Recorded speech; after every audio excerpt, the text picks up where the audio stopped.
All right, so are you ready to dive into Stephen King's The Dark Tower series? I'm really excited about Oh, this. yeah, this is going to be a fascinating one for sure. Because, like, we're not just talking about the story itself, right? Yeah. We've got excerpts from the revised edition of The Gunslinger, the very first book. Right. But we've also got King's own forward, which is like peeking right into the mind of the storyteller.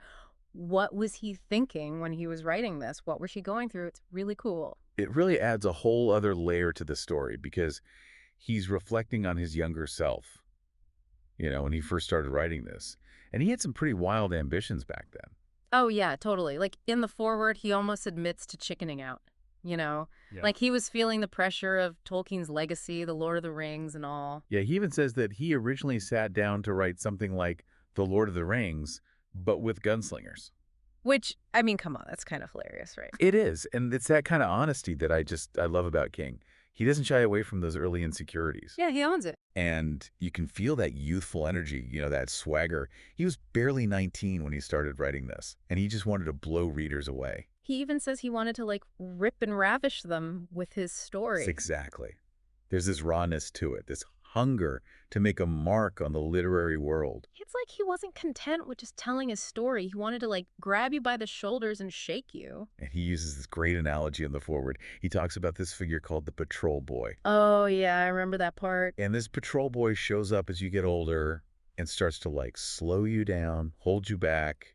I think even at 19, King felt this urgency to get his ideas out there before it was too late. It's almost eerie, isn't it? Like, he had this premonition about what was to come. Right. And then, of course, there's the car accident. But, Yeah. I mean, that's a life-altering event for anyone, let alone a writer. You have to wonder how that brush with death, with his own mortality, seeped into the Dark Tower. Oh, absolutely. It had to have had an impact. He talks about a fan coming up to him after the accident and saying something like, well, there goes the Dark Tower. It's tilting. It's falling. Wow. It's as if the fate of this fictional world was tied to his own survival. Talk about pressure, right? Yeah. But King being King, he pulled through, he finished Roland's story, and we got this incredible series. And this revised edition of The Gunslinger, it speaks to his dedication to the craft. Totally. Especially since he admits in the foreword that the original was rather difficult to read. Yeah, he doesn't shy away from that. Which makes this revision even more impressive. It's like he found a way to smooth out the rough edges, create a more accessible entry point for new readers, but without losing that raw energy of his younger self. Exactly. And it makes you appreciate how much he's grown as a writer. Hmm. This is someone who is constantly refining his craft, experimenting, pushing boundaries. So with all that in mind, Yeah. I think it's time we actually stepped into the world he's created, right? This strange and desolate place known as Midworld. Let's do it. I'm ready to meet this gunslinger and see what this Dark Tower is all about. So we're thrown right into it with the gunslinger, huh? No easing into this world. Not at all, right? It's like King drops us into this stark, desolate landscape, almost like the American West, but like Right. wrong somehow. Yeah. It's like a fading echo of something familiar but twisted into something unsettling. And through it all strides Roland, our gunslinger. Yeah, he's a man of few words, to say the least. Yeah, laconic, that's the word. You get the feeling he's haunted by things he doesn't want to talk about, things he maybe can't outrun even in this strange world. And he's chasing after this man in black. Who is this guy? What's he after? It's like King dangles these questions in front of us right from the start. And those little details, like the remnants of technology crumbling roads, a world that's moved on or maybe just broken down, Mm. it adds to that feeling of unease, like we've stumbled into something ancient and powerful. Totally. Like that, what was his name? Brown, the guy in the sod hut. He's like our first taste of how messed up Midworld really is. Yeah, it talked about Birdmen and whispering about El Ghul Siento, like it's some kind of curse word, that sends chills down your spine. And his raven Zoltan. Don't even get me started on Oh, Zoltan. man. That raven is straight out of a nightmare. Those eyes, King gives him this eerie intelligence. You almost expect him to start talking back. Right. Like something ancient and powerful is watching Roland's every move. And that feeling only gets stronger when they reach Tull. This town that seems almost normal at first, but Underneath, it's all rotten. yeah. I see what you mean. It's like the whole town's holding its breath, waiting for something bad to happen. Exactly. And then there's Nort.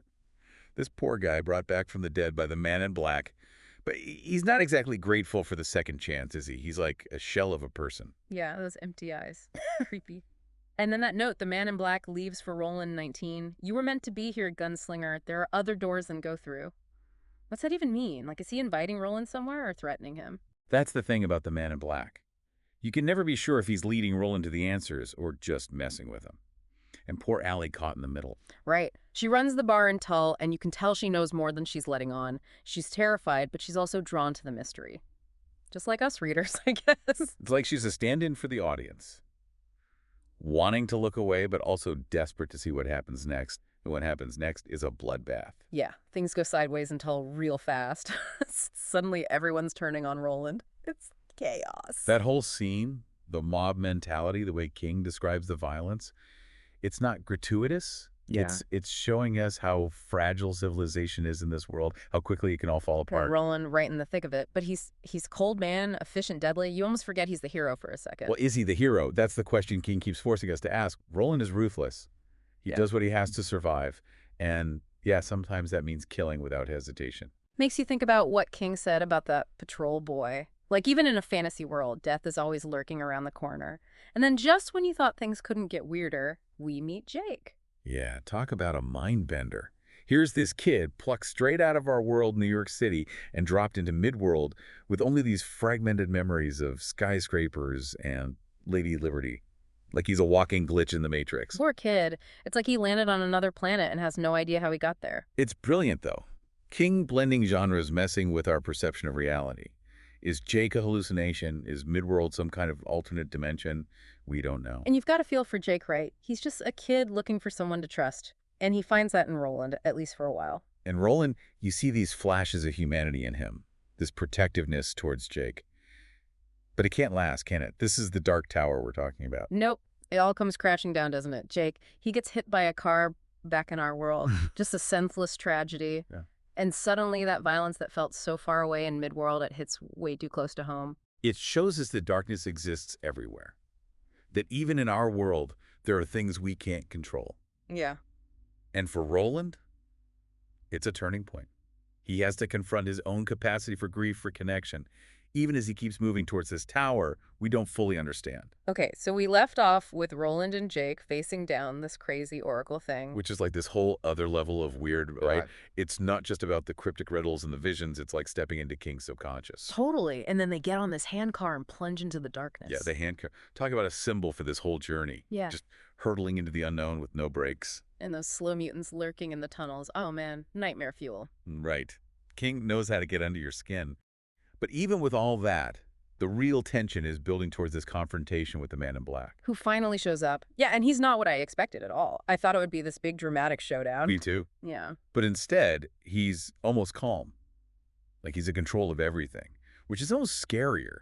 Right, because he's not just some dude in a black hat anymore. He's like some kind of cosmic puppet master. Exactly. And he starts dropping these truth bombs about the tower and the universe, and it's like, whoa. This whole thing is way bigger than we thought. Yeah, suddenly it's not just about Roland reaching some tower in a desert. It's about, like, the fabric of reality. And the Man in Black, he holds all the keys, or at least he wants Roland to think he does. And then that choice he forces Roland to make. Oh, man, Jake. Or the tower. How do you even begin to make that decision? It's brutal, but it gets to the heart of who Roland is, right? This single-minded devotion to his quest, even if it means sacrificing everything. And he does sacrifice everything. Lets Jake fall to his death. It's heartbreaking. And that laugh from the Man in Black afterwards, chilling, like he orchestrated the whole thing. Which makes you wonder, what's his game here? Is he really evil? Or just playing some cosmic game with Roland as his pawn? So many questions. But I guess that's what makes the Dark Tower so compelling. King draws you in with these incredible characters and this epic story, but he also makes you think. Right. About fate, about choice, about the nature of good and evil. It's all there.